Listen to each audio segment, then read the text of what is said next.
last part of this chapter is going to be solving right triangles, and then we're going to be dealing with some word problems focusing on angle of depression and angle of elevation. Okay? Angle of depression? Yep, angle of depression. Going to make you depressed.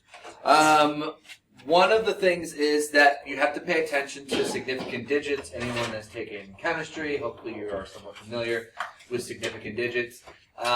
If they don't specify where to round, you cannot have an answer that is more accurate than the least specific value. So you need to be able to look and identify what is the least specific value. Basically, preceding or trailing zeros may or may not count towards the significant number of digits. So we have 408, okay? This could have rounded up from anything between 408.0 to 408.4. Okay, anything between that range could have rounded down to 408.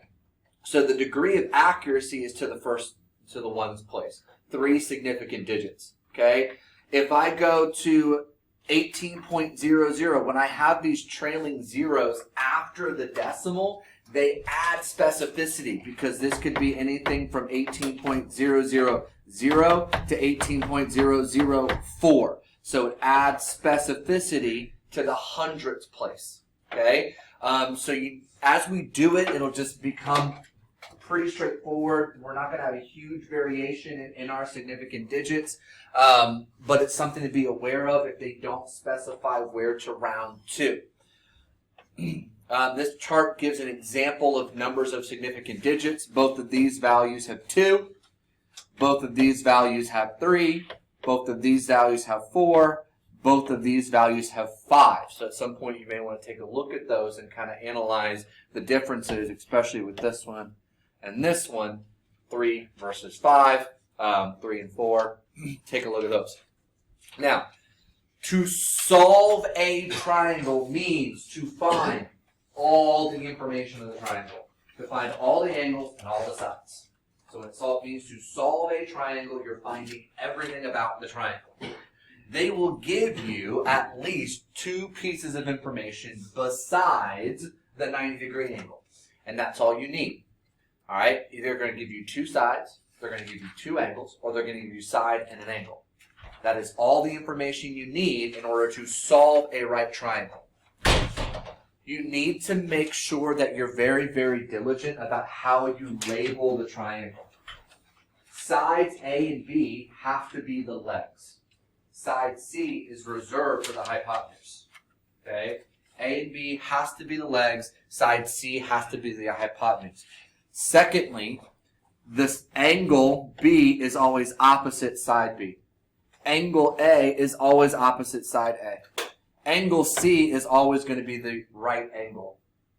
Also notice that our sides are all lowercase letters. The angles are all uppercase letters.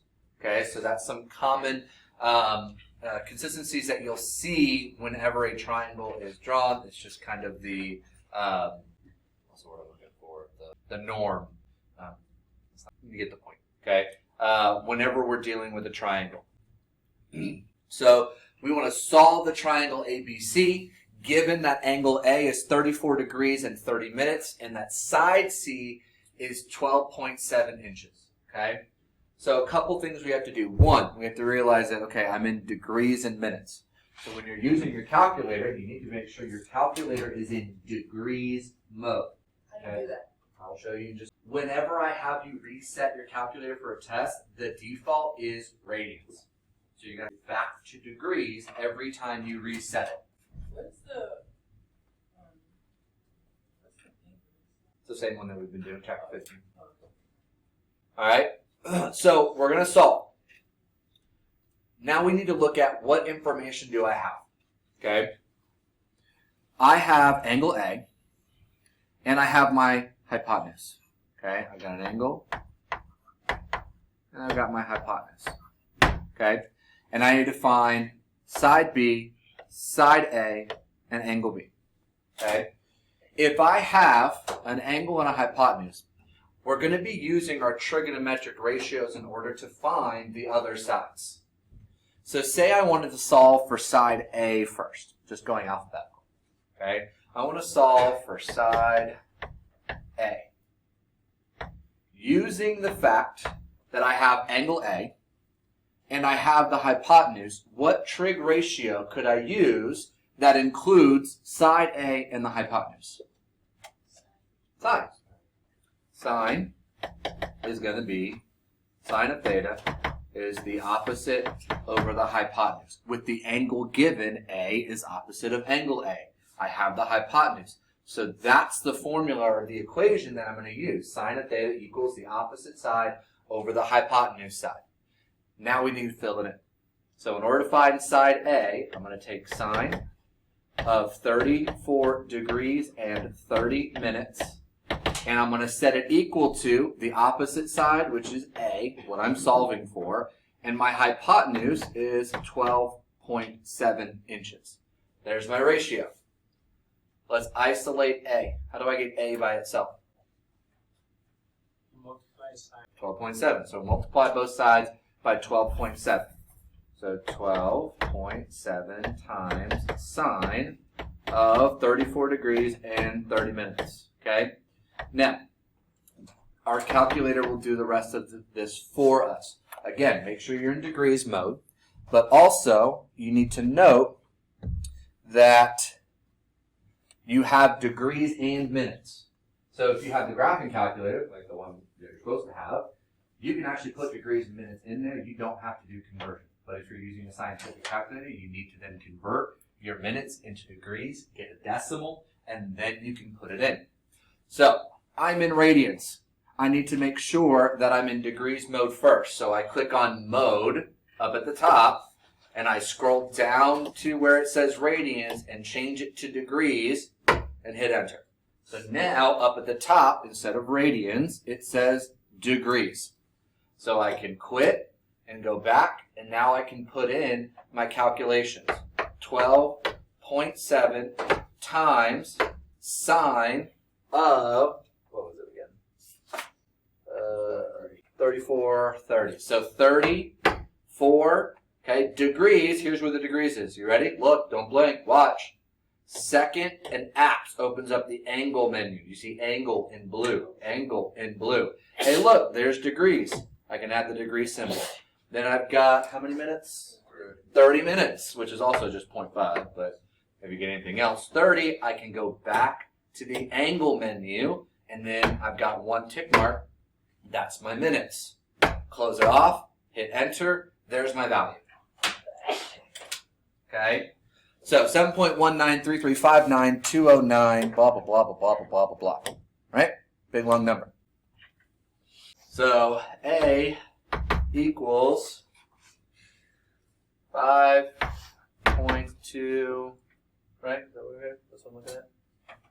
5.26604. Is that the number we got? 7. Oh, I'm looking at the wrong one. It's 7.19. 7.19. What? 193,359. 59. Okay. And that just keeps going. Okay? So an irrational number is never going to end. Okay? So we need to make sure that we round to the appropriate number of significant digits. Okay? Because it doesn't tell me where to round. So we can't be more specific than our least specific decimal. How many significant figures do I have in my degrees? 3. How many do I have in my side length? 3. So since they're the same, I need to round to 3 significant digits. 7. Okay? So side A is 7.19.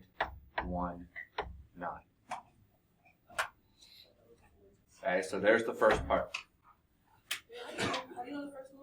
So it's 30 minutes. That could be anything between 30.0 and 30.04 minutes. They would round to that 0. That 0 doesn't add any specificity. So how do we know the top of the point? Because I need 3 significant digits. So 1, 2, 3 significant digits. And then 1 isn't going to change the 9. If this was 5 or more, then I would round it up to 0.20. I'm so confused how you got the 12.7. Like, how did you get rid of PA? It cancels out over here. So it comes over here. So then 12.7 times sine of 34 degrees and 30 minutes equals side length A. All right? Now, I need to find side length B. You may be tempted to use Pythagorean theorem. Don't. Okay? And here's why. You want to try, if you can, to only use the provided values to solve for everything in the triangle. Okay? When you can. Sometimes it's unavoidable. But the thing is, if I try to use Pythagorean theorem, I have to use side length A. Well, side length A has been rounded. That's now an estimate. So I could get an answer that's close to B, but I might get something that's 0.01 off in either direction because I used a rounded value. Even if I stop at all the way down to 5.9, I use all those digits. It's still a rounded value. Probably really close. Might not be an issue, but if you're off by 0.01, then you have to redo the question. Okay, so we want to stick with using the provided value. So I'm still going to use 34 degrees and 30 minutes. I'm still going to use 12.7 as my side length. But I need to use a different ratio now because I want the adjacent side. So how am I going to change this formula up at the top? It's going to be cosine instead. So to find side B, we're going to use cosine of theta will be the adjacent over the hypotenuse. Now, luckily for us, it's going to be really similar. Cosine of 34 degrees and 30 minutes equals, not A, B, B, my adjacent, oh, A for adjacent, that's fine. Okay. It's going to be side B over my hypotenuse of 12.7. Same process, I'm going to multiply by 12.7. But now it's cosine instead of sine. And that makes our job a whole lot easier because we already put half of that into our calculator. We can just change it based on what we have. So we don't have to retype the whole thing. I can go into my calculator. Okay, so all I want to do is I want to change sine to cosine. So I'm going to click enter. So go up, highlight it, click enter, and now I can edit it. And all I have to do is go back and change sine to cosine. And then hit enter. And now I have my new value. Okay, 10.4664. And I need 3 significant digits. So what is that going to round to? 10.5. Okay, I need to keep the 1, the 0, and the 0.5. Okay, so 10.5 is what we're going to round to. Okay, so side B is approximately 10.5 inches, I guess is what the unit is. Now, what do I have left that I don't know? I've got 2 angles. I don't know angle B. I know angle A, they gave it to me. I know angle C, it's going to be 90. I just need to find angle B. So, what do I know about the angles in triangles? They all add up to 180. They all add up to 180. So if I have 2 and I'm missing 1, add them and subtract, okay? Now, a little bit of a shortcut, okay? I'm always going to be subtracting 90, which that always equals 90. And subtract 34 degrees and 30 minutes. So I just need to subtract 34 degrees and 30 minutes from 90. If you have one angle and you're trying to find the other, you just need to do 90 minus the angle, because the right angle is going to be the other 90. Okay, it gets a little redundant. Okay, so if I see 90 minus 3430, I know exactly what you did. That's going to give us our answer. So again, we've got degrees and minutes. You can either turn it to a decimal, or if I can actually close this, I can open my calculator again. Close that. So I need to do 90 minus 34 angle degrees and then 30. Thank you. 30 minutes. Okay, so that gives me 55.5. Problem is that's in decimals and I need degrees, minutes, seconds. If I give you a problem in degrees, minutes, seconds, you need to leave all of your angles in degrees, minutes, seconds. If it's in decimals, you can leave it in decimals. Lucky for you, second angle, right here where it says arrow DMS, boom, turns it right back into degrees, minutes, seconds for us. So 55.5 is 55 degrees and 30 Can you minutes. do that? You did 55.5. Yep, under the angles menu where we did degrees and and the minutes. Under there, option 4 says DMS. Oh. Degrees, minutes, seconds. DMS. Okay, so I got 55 degrees and 30 minutes. 55 degrees and 30 minutes. Okay? Now I've got all parts of my triangle.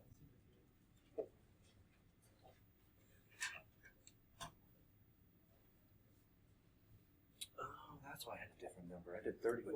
How do you put the degrees into the It's under the angles menu. Yeah, you type it out and hit enter.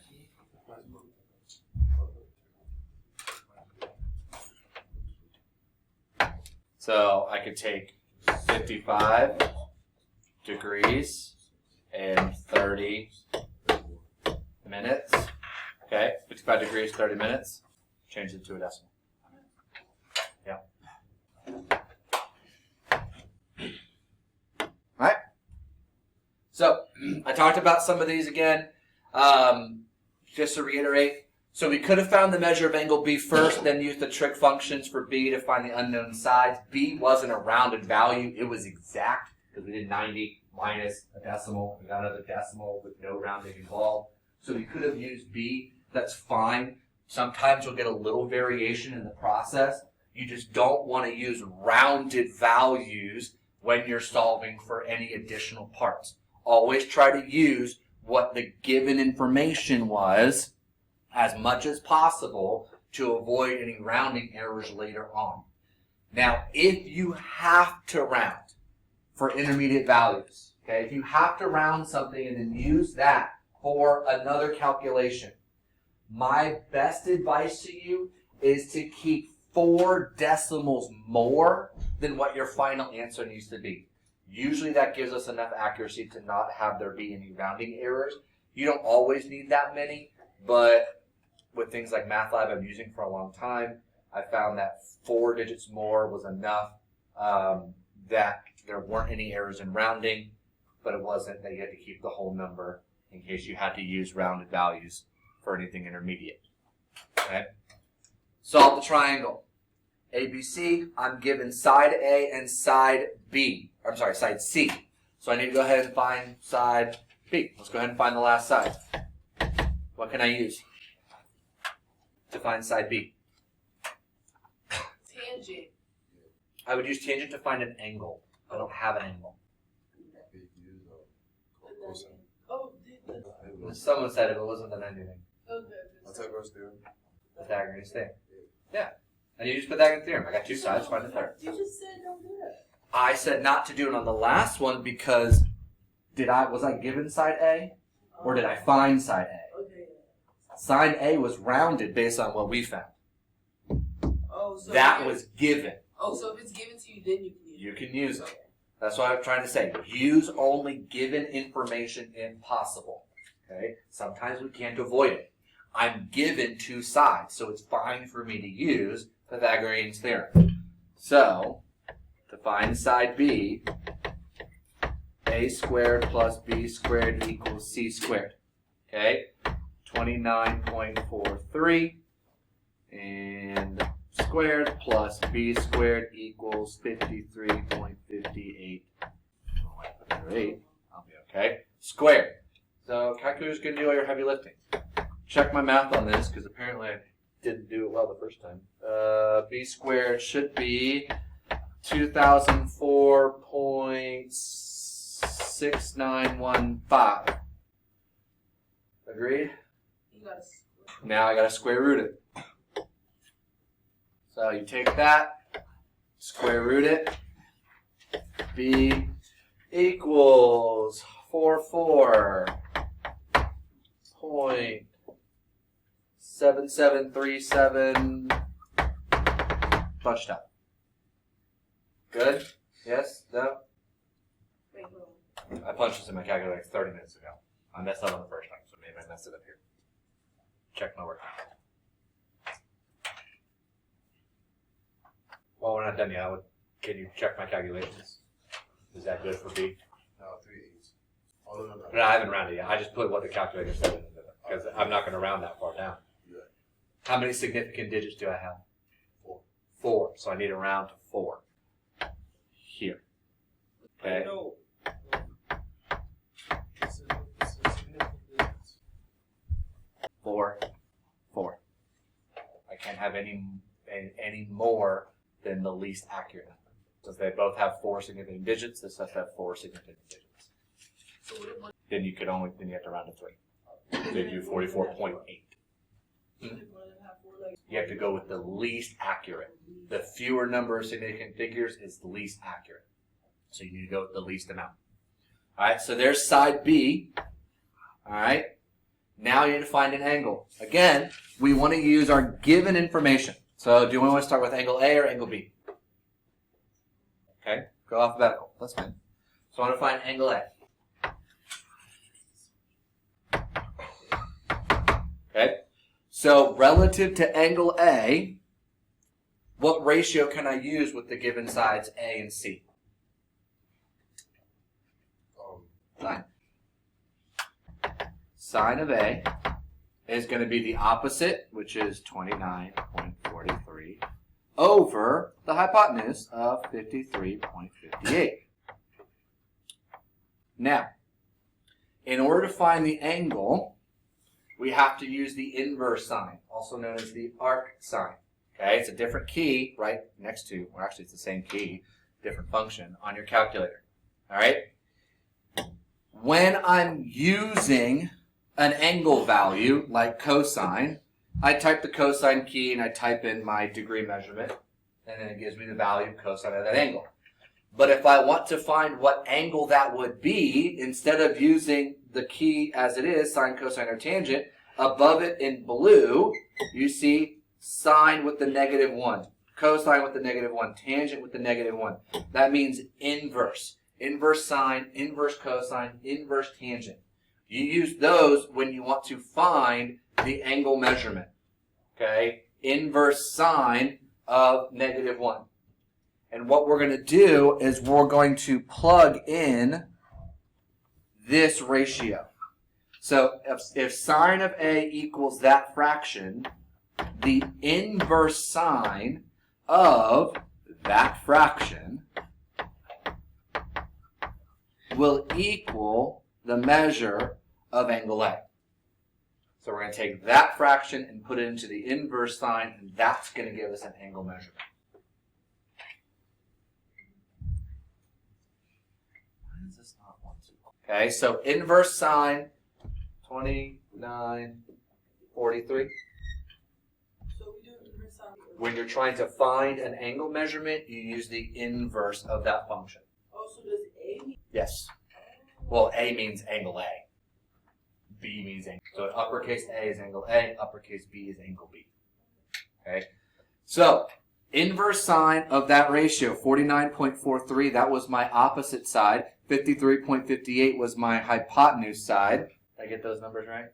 Okay? And then 33.3170944, that's the measure of angle A. Again, it's a rounded value because it just keeps going. It's perfect. But how many significant digits do I need? 4. So 33.32. Okay, 33.32 Is the answer for the measure of angle A. The measure of angle A is 33.32. That is the measure of angle A.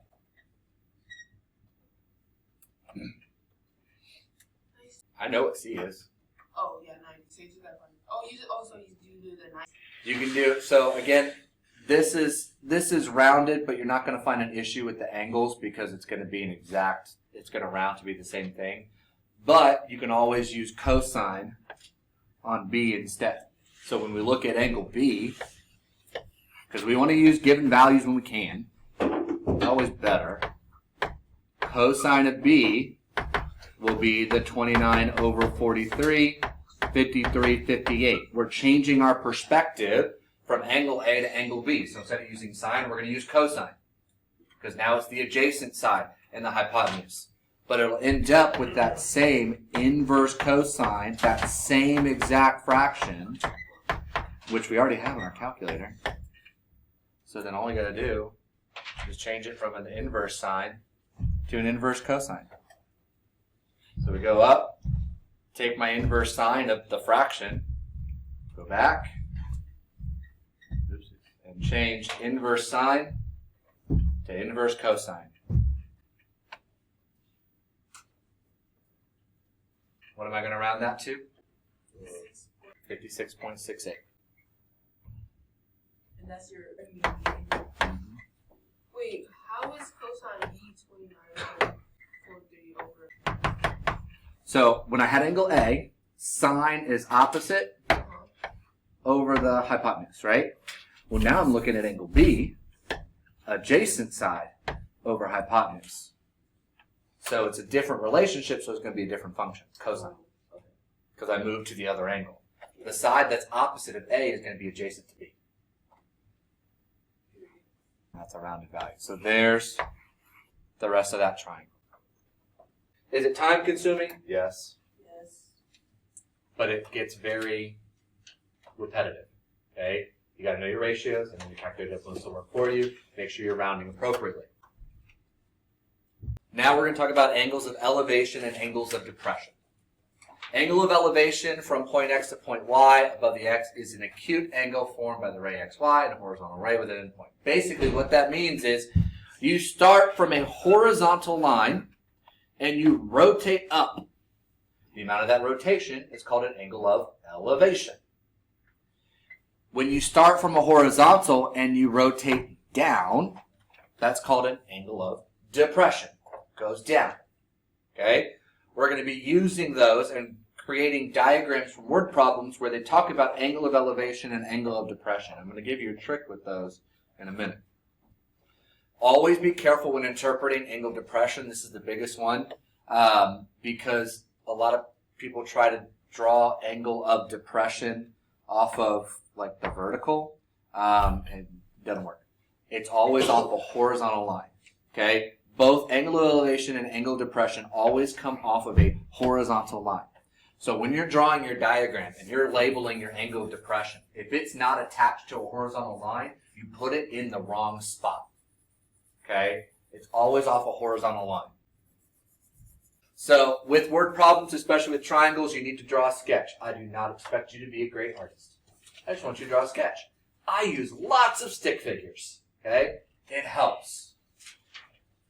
So we've got Shelly standing 123 feet from the base of the flagpole. So I have a person and I have a flagpole. Look at that beautiful drawing. Okay? And this person is standing 123 feet away from the base of that flagpole.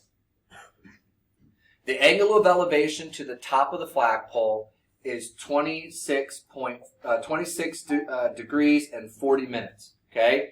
So Shelly is standing on the ground and she's looking up at the flagpole. So from her eye line, she's looking up at the top of the flagpole and it's 26 degrees. This angle is 26 degrees and 40 minutes off of a horizontal. Okay? So let me kind of draw a bigger picture of Shelly so you can get the idea. Here's Shelly. Okay? Long, beautiful hair. Okay? A horizontal eye line would be flat. She's looking up at a flagpole at the top. So that's the angle of elevation. Alright? So that's kind of the zoomed in version. I leave the drawings to Miss Tubbs mostly. Okay? Unless we get to trigonometry. Erase this. Alright? So we've got that angle of elevation. Her eyes are 5.3 feet off the ground, so she's just a little bit taller than 5 feet. Alright? So the distance from this horizontal that we drew from here to here is 5.3 feet. 5.30 feet. We want to find the entire height of the flagpole. The reason that 5.3 is important is because based on the angle of elevation, when we use our trigonometry to solve for this vertical side, it's not going to include that 5.3 feet because it's going to start 5.3 feet off the ground, where the horizontal of our eye line is, and then it's going to find this measurement here. So we need to remember that if this information is given, okay, if the angle of elevation isn't coming off the ground, then we need to come back and add this in later so that we get the full length. So we're going to focus on this triangle that's formed by her eye line and the flagpole. The angle of elevation was 26 degrees and 40 minutes. This horizontal line is 123 feet, because that's the distance from her to the flagpole. And I want to find that vertical side. Given this angle, this side, and the one I want to find, what trig ratio would I use? Tangent, opposite, and adjacent side. So we're going to write out tangent. I know the angle, 26 degrees and 40 minutes. What's the opposite side? X. That's the one I'm solving for. What's the adjacent side? 23. Okay. How do I get x by itself? Multiply by 123. So 123 times tangent 26, 40. That will give me the value of x. Go ahead and plug that into your calculator. Tell me what we get for x. 123 times tangent of 26.40.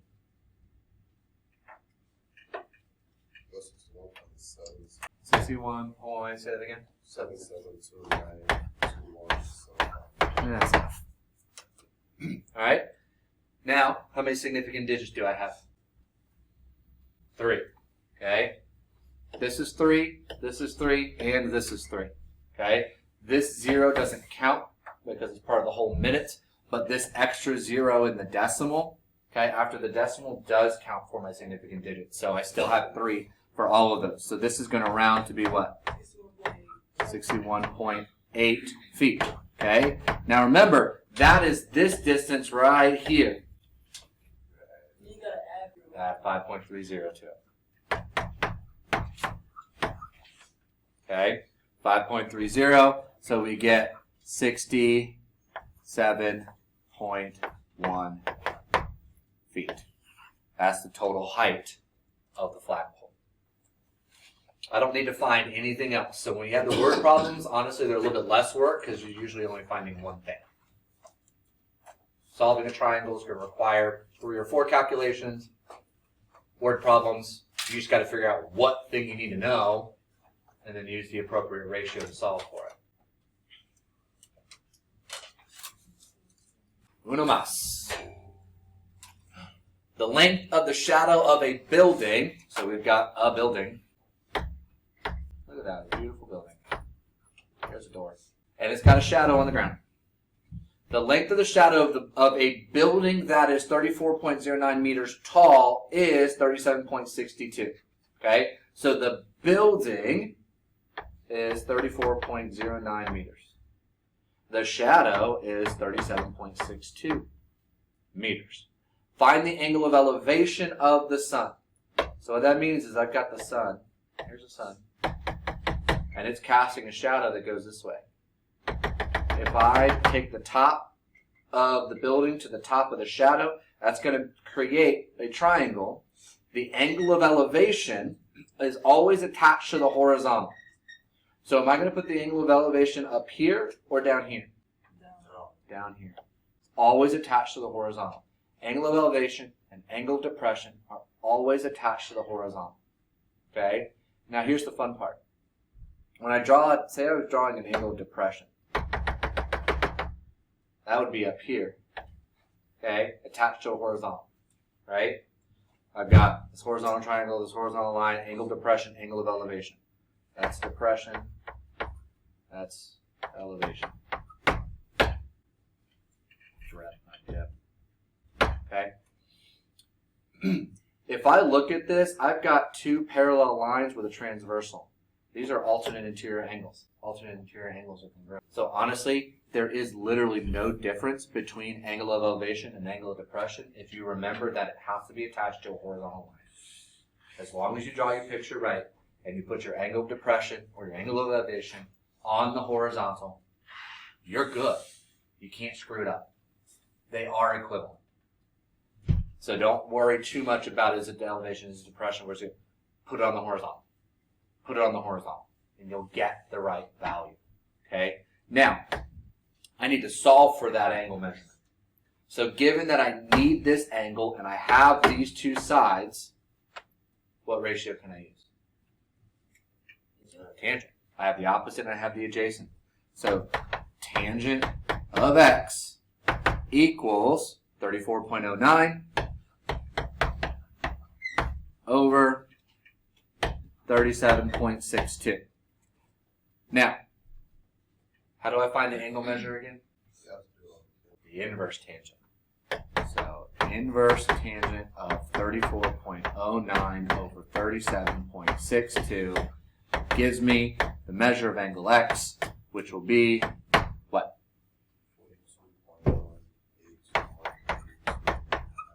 181, whatever.